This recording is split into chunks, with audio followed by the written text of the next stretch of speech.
Irán, 1979. Empieza la peor crisis con rehenes de la historia estadounidense. Sin saberlo nadie por entonces, unos empleados de la embajada estadounidense escapan y se refugian en casa de unos diplomáticos canadienses donde pasan 85 días escondidos. Cuanto más tiempo pasáramos escondidos, más probabilidades habría de que nos encontraran. Cuando la Agencia Central de Inteligencia se entera de la huida de los estadounidenses, le encargan a uno de sus expertos en fugas, Tony Méndez, que los saque de Irán. Méndez elabora un plan extraordinario: sacar a los diplomáticos de Irán a plena luz del día fingiendo ser cineastas de Hollywood. Fue un ejemplo perfecto de que la realidad supera a la ficción. La CIA lleva su pericia al límite para disfrazar y adiestrar a 6 estadounidenses comunes en el arte de la fuga. Esta es la verdadera historia de lo que después sería un film exitoso premiado con el Oscar.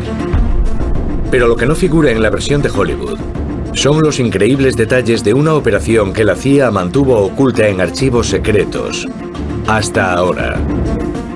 Es la historia secreta de cómo engañó la CIA a todo el mundo.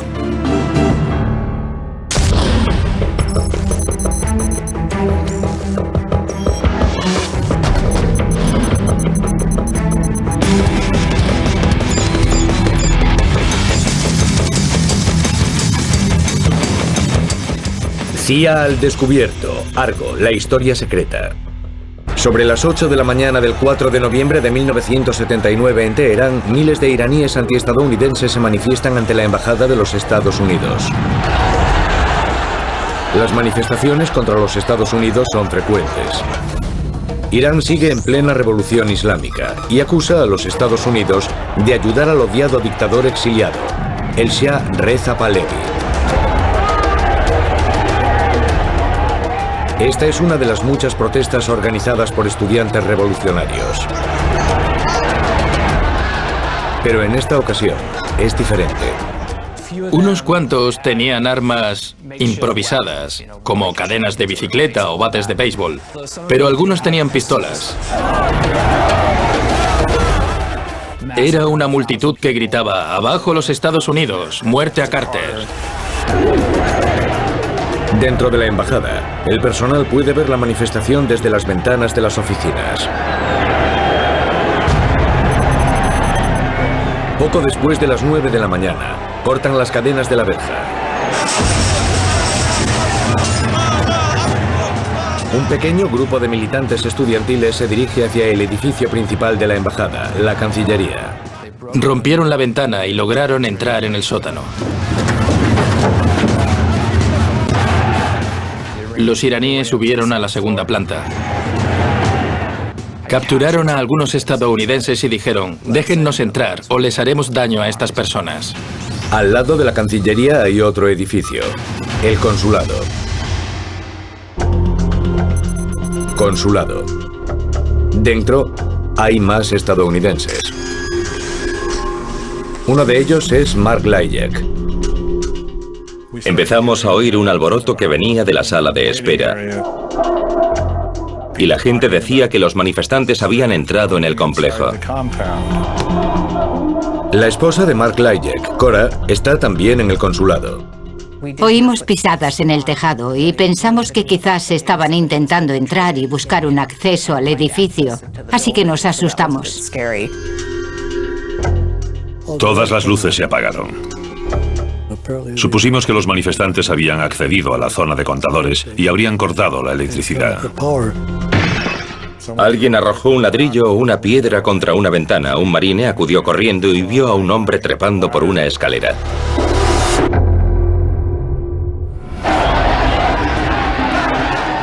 Los diplomáticos comprenden que toda la embajada está totalmente invadida por los manifestantes. Al principio, uno de los marines que custodian el consulado les aconseja que permanezcan dentro del edificio. Oyen por la radio que unos militantes armados están intentando secuestrar al resto de los estadounidenses. Ahora saben que corren grave peligro. Deben huir rápidamente. Comprendieron que la Cancillería había sido invadida y que no aguantarían mucho tiempo.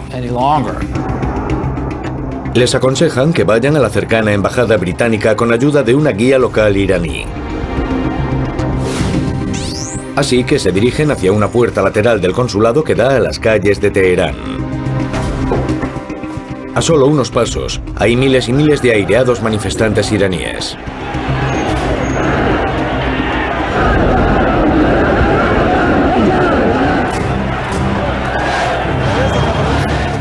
Entre los primeros en salir están Mark y Cora Lajek. Cuando salí de la embajada estaba muy nervioso. Me sentía muy visible. Intentamos no llamar la atención y mezclarnos con la gente que iba por la calle. Fuimos alejándonos caminando despacio. A continuación, lo siguen Joe Stafford, su esposa Kathy y Bob Anders. Los 5 evitan a la multitud airada que ahora queda tras ellos. Y se dirigen hacia el suroeste, hacia la embajada británica, dirigidos por su guía iraní. La guía me detuvo, el resto del grupo también lo hizo y ella dijo, hay una manifestación, no podemos ir allí. Vimos la manifestación allí, así que decidimos no ir. Finalmente van al apartamento de Bob Anders. Se quedan allí, aterrados ante la idea de volver a las calles de Teherán.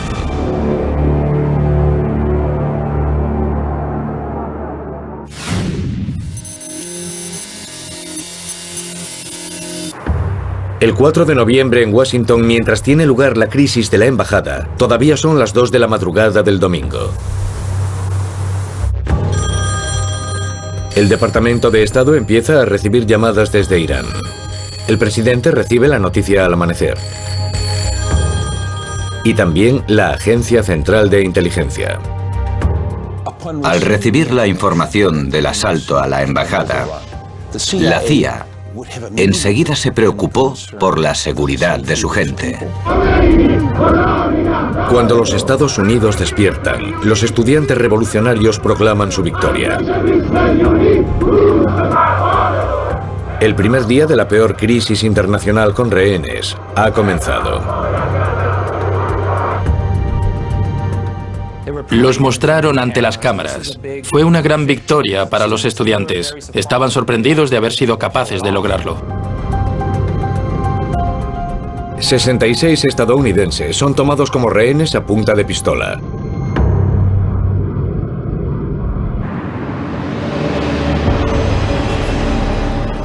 En este momento, la CIA no tiene ni idea de que un grupo de diplomáticos han escapado. Sabíamos que era una situación muy peligrosa. Lo que ocurre a continuación no sale en la película de Hollywood. 5 de noviembre de 1979, Teherán. Tras la primera noche ocultos, los huidos pasan varias noches tensas en 5 lugares distintos de Teherán. Entre ellos, la residencia del embajador británico. Esto tiene lugar durante 6 angustiosos días. Iban de casa en casa, día tras día. El momento de más miedo fue un miércoles o jueves por la noche. Los vigilantes pasaron toda la noche tocando el silbato cada 10 o 15 minutos. Teníamos los nervios de punta. Los 6 días que pasamos solos fueron aterradores. Los iraníes estaban practicando detenciones. Iban deteniendo poco a poco a los otros estadounidenses con los que estuvimos en contacto los primeros días y que aún estaban libres. Desesperados, no saben qué hacer. Bob Anders se acuerda de un amigo de la embajada de Canadá y lo llama. Se trata de John Sheardown. Bob dijo, no estoy solo, somos 5. Y John dijo que fuésemos todos. 10 de noviembre de 1979.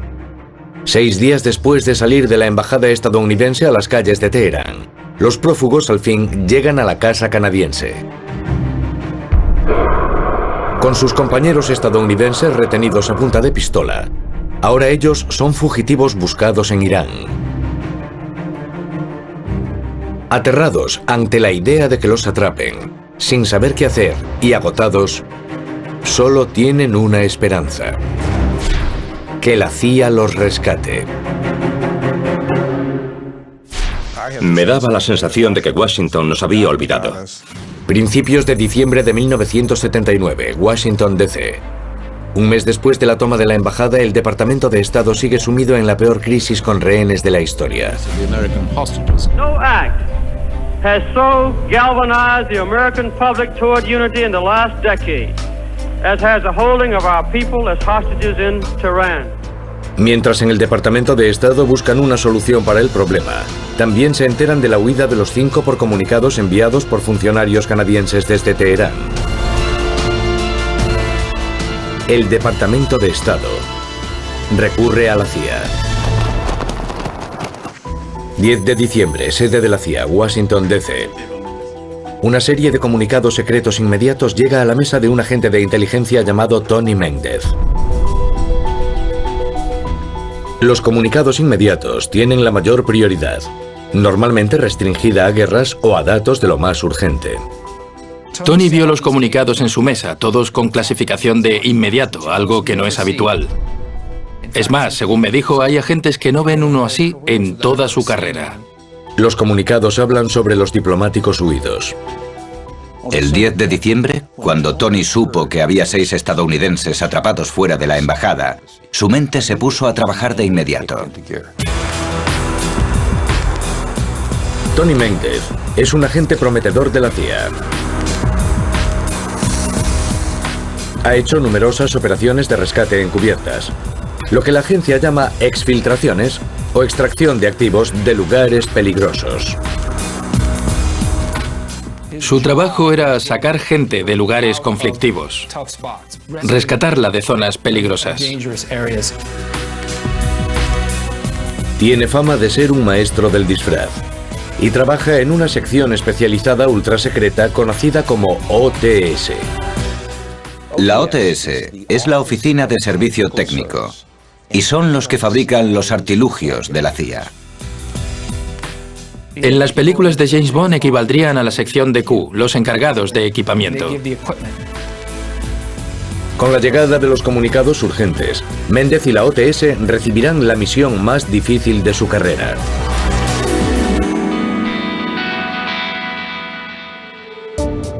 Mendez es convocado a una reunión en el Departamento de Estado. Discutieron sobre el mejor modo de ayudar a rescatar a esas personas. Tony enseguida les dijo que debían dejar que él y los expertos de la CIA se ocuparan del asunto.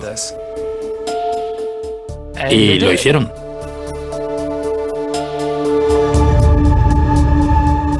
El rescate está ahora en manos de Mendez. Junto con su equipo de especialistas de la OTS, se pone a trabajar en un plan para rescatar a los prófugos a plena luz del día. Su primer problema: las autoridades iraníes andan a la caza de todo estadounidense que intente salir del país. Los Estados Unidos eran el enemigo odiado. El segundo problema es que los diplomáticos no tienen preparación como espías. No tienen la pericia de los agentes adiestrados para asumir al momento una identidad ficticia. No sabían nada de ese mundo opaco en el que se realizan exfiltraciones. Por tanto, Mendez les busca un motivo plausible para estar en Irán. Uno que engañe a los iraníes y que cualquier estadounidense común de habla inglesa pueda fingir. La clave era que si hablaban inglés, ¿de qué otro país podían ser que Irán no odiase? La respuesta evidente es Canadá. Mendez intuye que Canadá es la mejor opción para los diplomáticos. Pero le preocupa que el gobierno canadiense no quiera saltarse sus leyes, emitiendo pasaportes falsos a ciudadanos de otro país.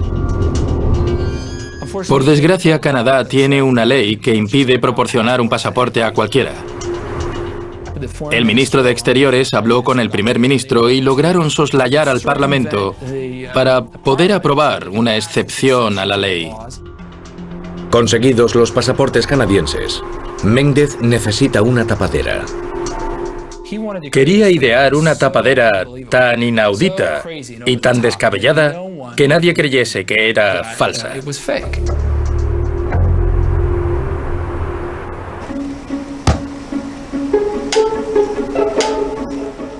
Tras interminables días y noches devanándose los sesos, a Méndez se le ocurre una idea. Hacer pasar a los diplomáticos por canadienses que trabajan en un rodaje de Hollywood y estarían en Irán tras viajar allí en busca de escenarios para el rodaje. Pese a la revolución, el sector cultural del nuevo gobierno iraní sigue queriendo obtener divisas, y una de las opciones es la inversión cinematográfica.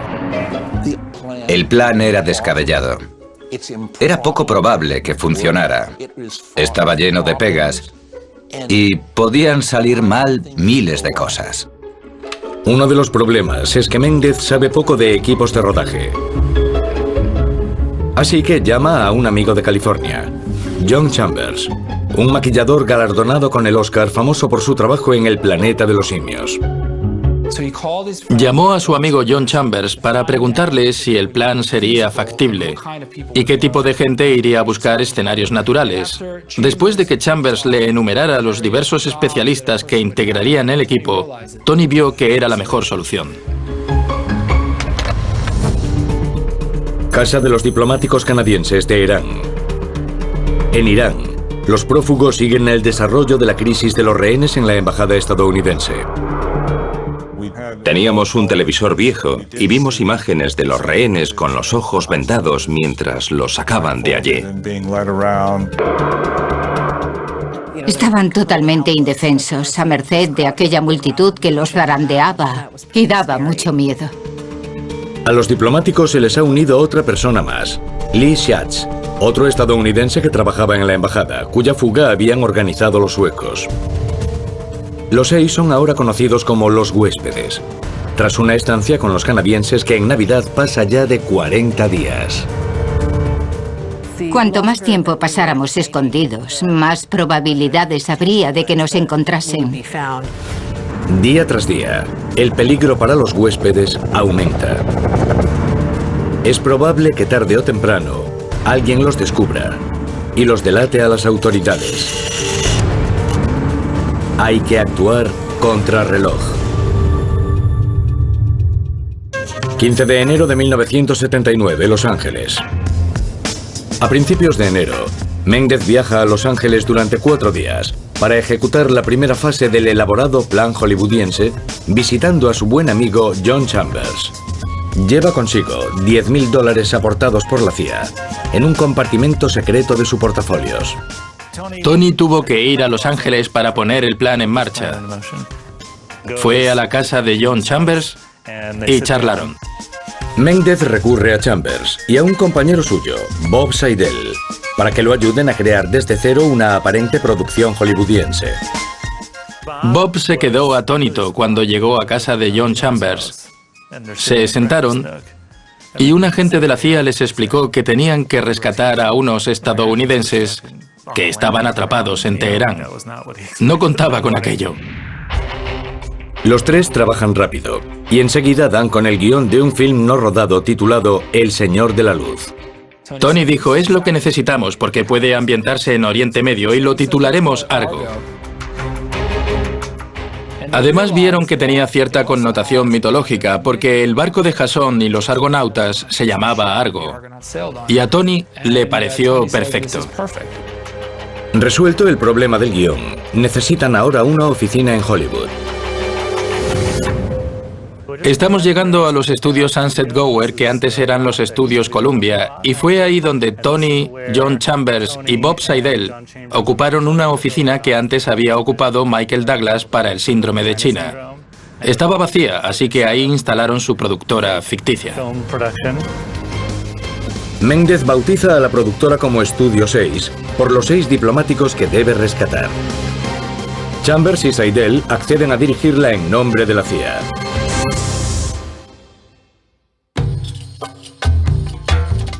Mientras está en California, Méndez también se ocupa de las minucias de la operación, reuniendo lo que la CIA denomina complementos. El término hace referencia a los pequeños detalles que las autoridades podrían comprobar durante la fuga. Tony tendría que tenerlo todo en cuenta. Desde las etiquetas de la ropa hasta las cajas de cerillas que llegaron desde Ottawa. Cualquier detalle que se asociara con la industria del cine o con Canadá. Todo tenía que casar con la tapadera. Los preparativos para la exfiltración no terminan ahí. Cuando Méndez regresa a la sede de la OTS, convoca a su extenso equipo de especialistas técnicos de la CIA para trabajar en los detalles. Contaba con el apoyo de cientos de personas. Tenía expertos en disfraces, encargados de grafismo. Tenía validadores de documentos, expertos en falsificaciones y también en vestimenta, para saber cómo vestiría un equipo de rodaje canadiense. Enero de 1980, Teherán. Casa de los diplomáticos canadienses. Los huéspedes ya no llevan días escondidos, sino meses. La espera interminable ha empezado a inquietarlos. A estas alturas, cualquier pequeño incidente basta para provocar una gran alarma. Un día un helicóptero pasó volando bajo, muy bajo sobre la casa.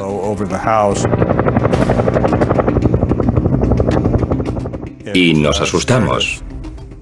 Sufríamos una gran tensión, aunque estábamos en un lugar seguro. No hacía falta mucho para provocarnos una reacción de pánico, o como quiera llamarse. Miedo, paranoia y frustración. Todo ello empieza a hacer mella en el estado mental de los diplomáticos atrapados. Su preocupación está bien fundada. Dentro de la embajada estadounidense, los rehenes sufren malos tratos. Incluso los someten a aterradoras ejecuciones simuladas.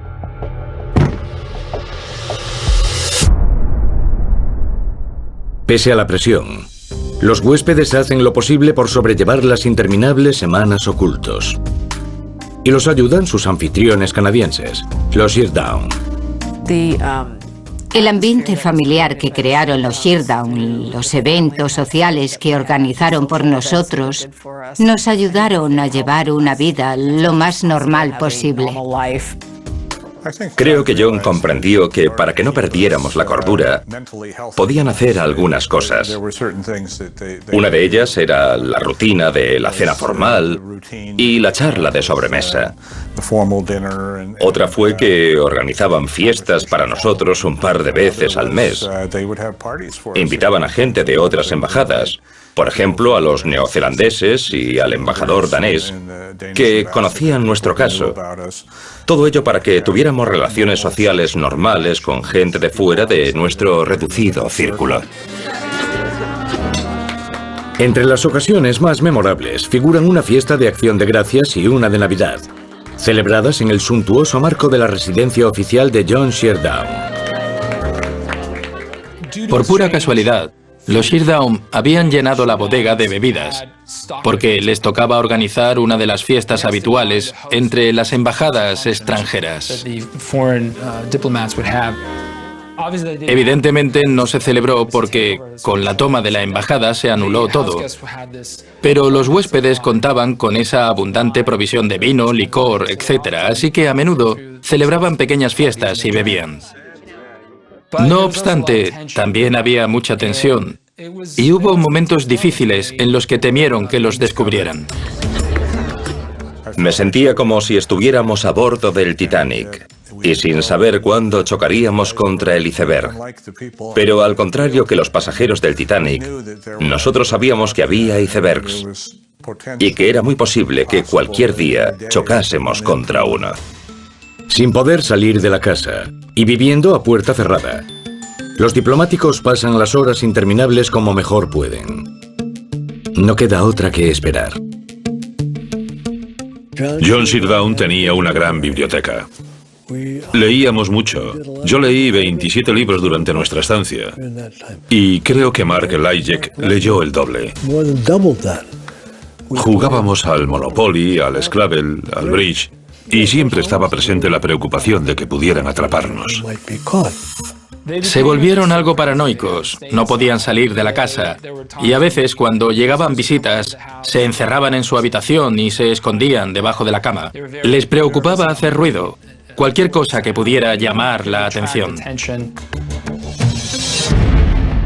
En Washington, la CIA también siente la presión. Méndez fija una fecha para la exfiltración, el 25 de enero de 1980. El riesgo es tan grande que en vez de enviar a otro agente, él mismo irá a Teherán. Elige a un compañero de nombre clave Julio, que habla persa, el idioma de Irán, para que viaje con él. La CIA también está en contacto con el embajador canadiense, Kenneth Taylor, que ha estado protegiendo a los huéspedes desde el principio. Méndez pronto se reunirá con ellos cara a cara, y su libertad pasará de las manos de los canadienses a las de los agentes de la CIA. Si todo sale mal y fracasa, entonces sus propias vidas también podrían estar en peligro. Viernes 25 de enero de 1980. 3 meses después del día de la huida, el agente de la CIA, Tony Méndez, y un compañero de nombre clave, Julio, llegan a Irán.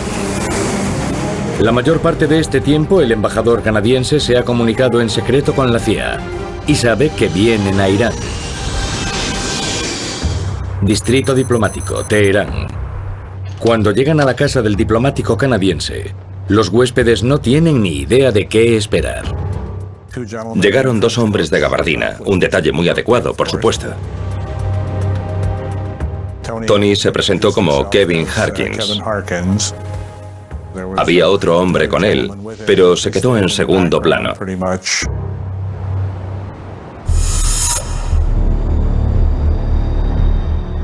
El hombre que se presenta como Kevin Harkins es en realidad Tony Méndez, y de inmediato evalúa el estado mental de los diplomáticos tras 80 días escondidos.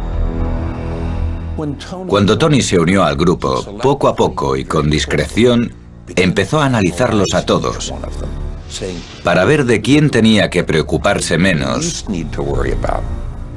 y con quién debía trabajar más. Méndez busca el eslabón débil, la persona que podría ceder al pánico durante la huida. Los huéspedes también lo evalúan a él. ¿Podrá sacarlos de allí aquel hombre? ¿Y cómo?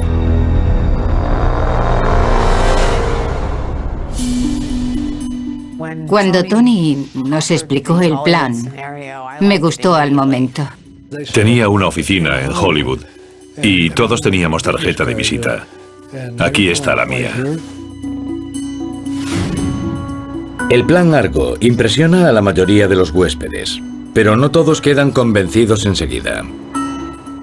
Admito que me sorprendió, porque no era una opción que se me hubiese ocurrido en aquellos 3 meses.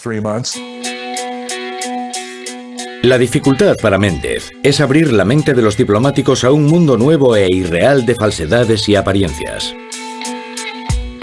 Deben acostumbrarse a interpretar a unos personajes que no existen más que a ojos de los iraníes.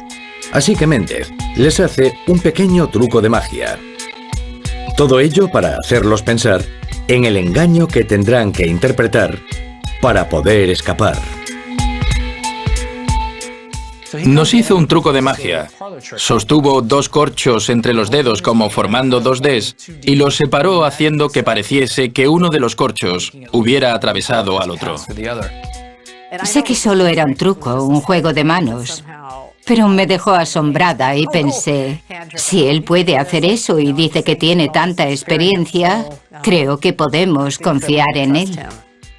Creo que dijo que todo consiste en crear una ilusión. Hay que convencer de algo a alguien. Interpretas un papel, eres una persona diferente e intentas engañar a alguien. No es real, es una ilusión.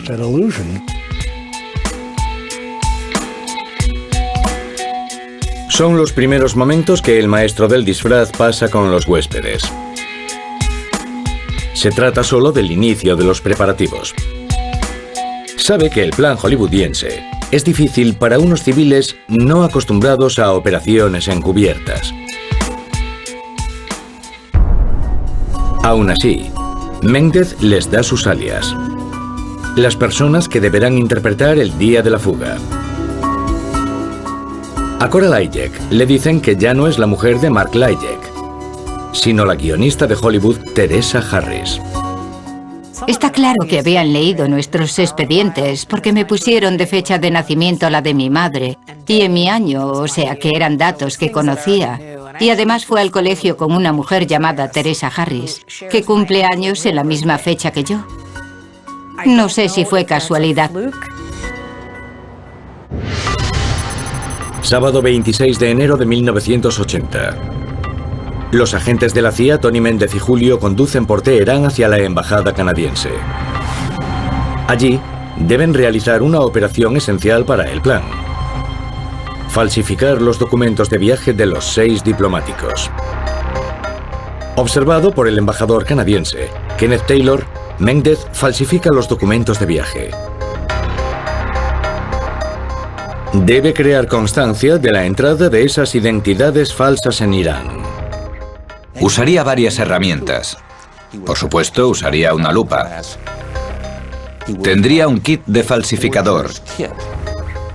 Y emplearía algo llamado puente de falsificador, que es un modo de apoyar las manos en el documento sin correr la tinta y que le permitiría añadir los últimos detalles. Si estuviesen demasiado perfectos, resultarían sospechosos, pero si estuviesen muy chapuceros, no resultarían creíbles.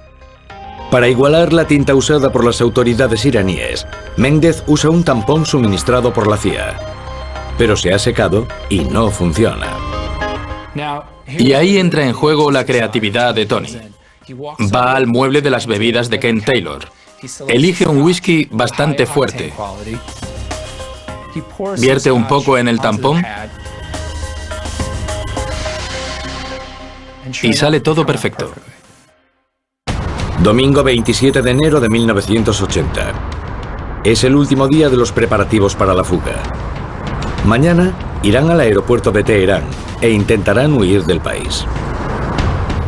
Pero Méndez y Julio no están seguros de que los huéspedes estén preparados del todo. El domingo por la noche, Tony volvió a casa de los Sherdown y le sorprendió bastante lo que vio. Lo que ve es que los huéspedes se están probando la ropa, completamente metidos en los personajes que interpretarán. Deben transformarse de burócratas en cineastas de Hollywood modernos. Creo que el mejor fue Bob Anders. Decidió ir en plan exagerado y creo que se desabrochó la camisa hasta la mitad del pecho.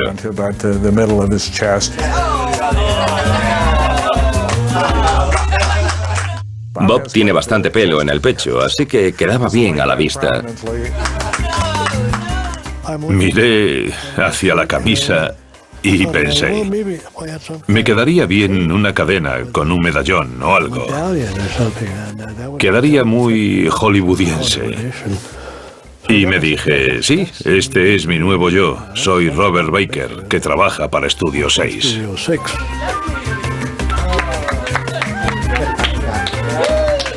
Los huéspedes empiezan a disfrutar interpretando a sus extravagantes personajes hollywoodienses.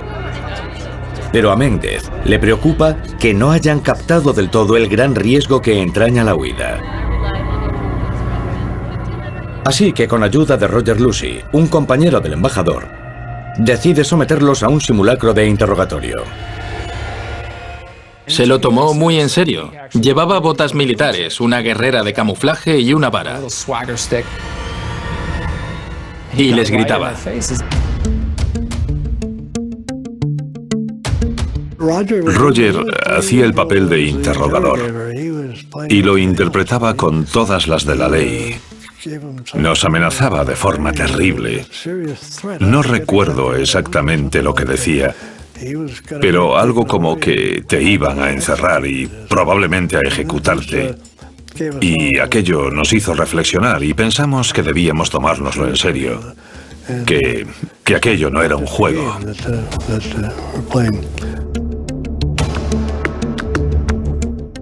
Creo que el fin era lograr que respondiésemos rápido, sin tener que pensar. Las respuestas debían estar en nuestra cabeza y teníamos que recordarlas de inmediato. Y creo que el método funcionó.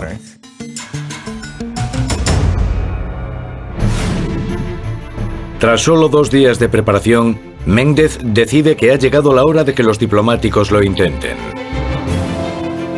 Si acierta, podría ser su billete de salida, pero si se equivoca, su libertad e incluso sus vidas podrían estar en peligro. Lunes 28 de enero de 1980. El día de la gran prueba ha llegado. En cuanto el grupo entre en el aeropuerto, ya no habrá marcha atrás. Era el momento de la verdad. Una apuesta a vida o muerte. Aeropuerto de Teherán, 4:30 de la madrugada.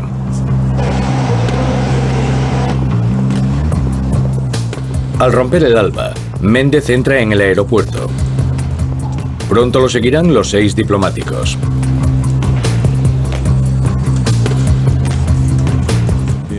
El impacto inicial al entrar en un lugar muy iluminado, después de estar ocultos durante 3 meses, fue algo tremendo.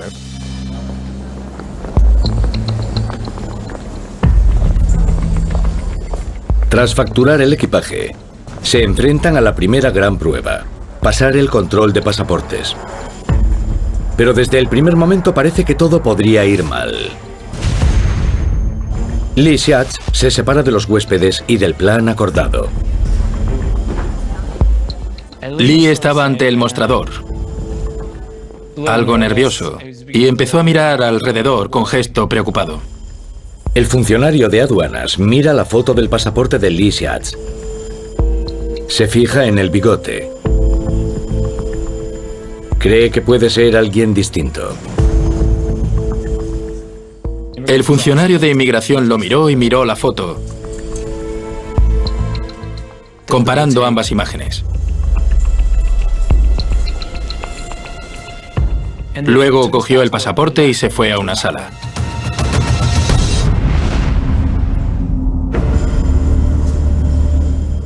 Méndez solo puede observar a distancia, esperando que Schatz no se derrumbe. El mayor temor de Tony era que cedieran al pánico, que se delataran, que confesaran, que se negaran a contestar a las preguntas y que el temor los paralizara. En ese momento, hasta una gotita de sudor que les corriera por la frente podría delatar que aquellos pasaportes no eran auténticos. Cuando el funcionario regresa, Schatz intenta explicarle que se ha recortado el bigote y que el de la foto es él. Le dijo al funcionario: me he recortado el bigote. Le selló el pasaporte y lo dejó pasar. Después de Lee Schatz, el resto de los huéspedes pasan por el control de pasaportes. Pero todavía no han terminado. Les espera la parte más arriesgada de la huida: presentar los impresos de salida en inmigración. Todo el plan dependía de si querrían cotejar los impresos de salida que llevaban con los de entrada. Los impresos blancos, en teoría cubiertos al entrar en Irán, pero que los prófugos no tienen, deben coincidir con los impresos de salida amarillos que Méndez ha falsificado. Si a los funcionarios se les ocurría cotejar los 2 impresos, todo se iría al garete. Es un riesgo que Méndez debe correr. Si alguno de los 6 hubiese flaqueado, además de haberlos arrestado, es probable que a Tony lo hubiesen matado. Te sientes impotente. Cuando llegamos al mostrador de inmigración, no había nadie. Cora se asomó y gritó. Pero nadie acudió, así que gritó de nuevo, y un hombre con cara de sueño salió llevando una tetera. Posó la tetera, cogió nuestros pasaportes, sacó las tarjetas, nos devolvió los pasaportes y ni siquiera nos miró. Le dimos las gracias y nos dirigimos a la sala de embarque. Los 6 diplomáticos salvan la etapa crítica. El funcionario apenas mira los impresos amarillos que Méndez ha falsificado.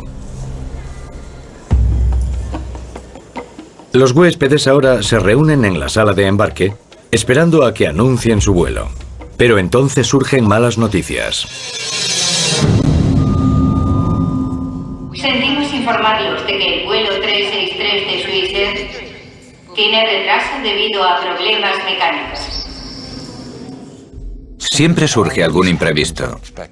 Y ocurrió en ese momento. Retrasaron el vuelo. El retraso hace que las probabilidades de que los descubran aumenten. Minuto tras minuto. Los guardias revolucionarios de élite que Méndez había esperado evitar entran ahora de servicio. Están adiestrados para andar a la caza de espías. El retraso obliga a los diplomáticos a mantener sus disfraces tal vez durante horas. Te sientes impotente y eso hace que el tiempo se te haga eterno. No sabían si la Guardia Revolucionaria los habría descubierto, si estarían revisando los documentos o si estarían cotejando otros impresos. Lo que preocupa a Méndez es cuánto lograrán mantener la farsa antes de que se delaten.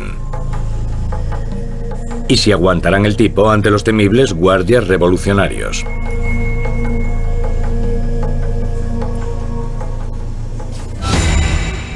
Cuanto más tiempo estuviéramos allí, más fácil sería que alguien nos reconociese. 28 de enero de 1980, sobre las 7 de la madrugada. El retraso del vuelo ha dejado expuestos a los prófugos.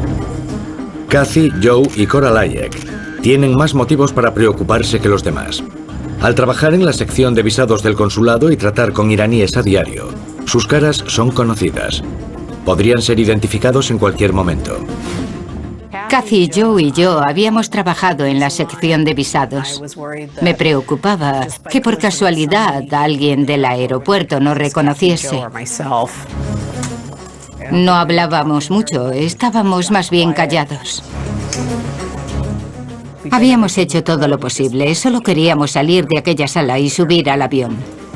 La presencia de los guardias revolucionarios que ahora entran de servicio hace que la tensión aumente. La sala de embarque se estaba llenando. A lo largo del día fueron llegando más y más guardias revolucionarios y empezaron a acosar a la gente. Mientras esperan, Méndez ve que los guardias revolucionarios paran a otros pasajeros y los interrogan. Buscan a iraníes que intentan sacar riquezas del país, pero también empiezan a fijarse en los extranjeros.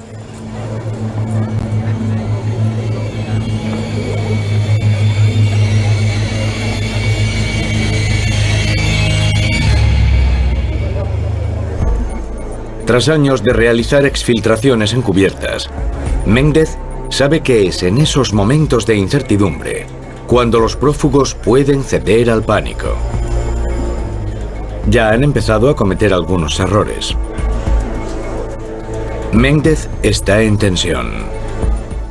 Una de las personas del grupo no quería irse. Le parecía que abandonábamos a los rehenes. Y no llegó a meterse de lleno en el plan y en su papel. De hecho, cuando pasamos a la sala de espera, me llamó por mi nombre verdadero, Cora. Mark y yo nos alejamos de esa persona y decidimos mantenernos a distancia de ella. Otro error es que uno de los huéspedes coge un periódico iraní escrito en idioma persa autóctono.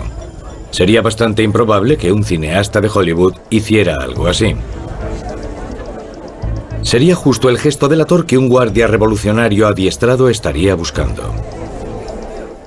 Tony se le acercó y le dijo: deja el periódico, no deberías saber hablar persa ni leerlo. Y él le hizo caso. Méndez no puede permitir otro error. Con solo una mirada de un guardia revolucionario en un mal momento, todo se iría abajo. Durante el retraso, Tony solo podía hacer una cosa para calmar los temores de los 6: mostrarse tranquilo. Esos últimos 30 minutos en la sala de espera se me hicieron eternos. Cada minuto pasaba muy despacio. Cuando miraran hacia él, no podían ver pánico, no podían ver miedo, sino una actitud normal, templada, confiada.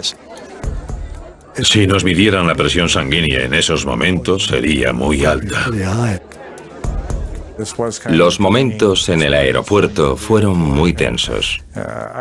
Y lo único que quería era subir al avión, nada más. Finalmente, sobre las 8:30 de la mañana, hay un segundo anuncio. Pasajeros del vuelo 363 de Swissair a Zúrich, por favor, vayan a la puerta de embarque. Al fin oyen el anuncio de embarque del vuelo de Swissair.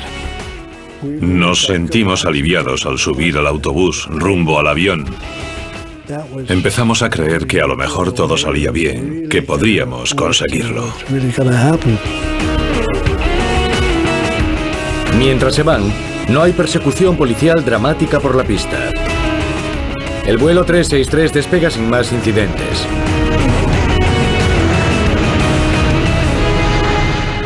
Unas horas después, aterriza en Zúrich, Suiza. Quería darle las gracias y despedirme de Tony, pero cuando me volví se había ido. No tuvimos oportunidad de despedirnos de Tony y Julia. Se fueron, y supongo que para ellos fue una misión más, pero para nosotros fue una experiencia que nos marcó. Tony sabía que todos seguirían con sus vidas, pero también sabía que aquella era solo una de muchas operaciones, y su principal objetivo en ese momento era desaparecer discretamente. El plan Argo de huida se mantuvo en secreto durante 17 años. Al salir los expedientes a la luz, el mundo podrá conocer una de las operaciones de la CIA más extraordinarias. Es la historia secreta de cómo la CIA engañó a todo el mundo. Argo fue un ejemplo perfecto de que la realidad supera a la ficción. Cuesta creer que fuese verdad, y ahí residía la genialidad de la operación.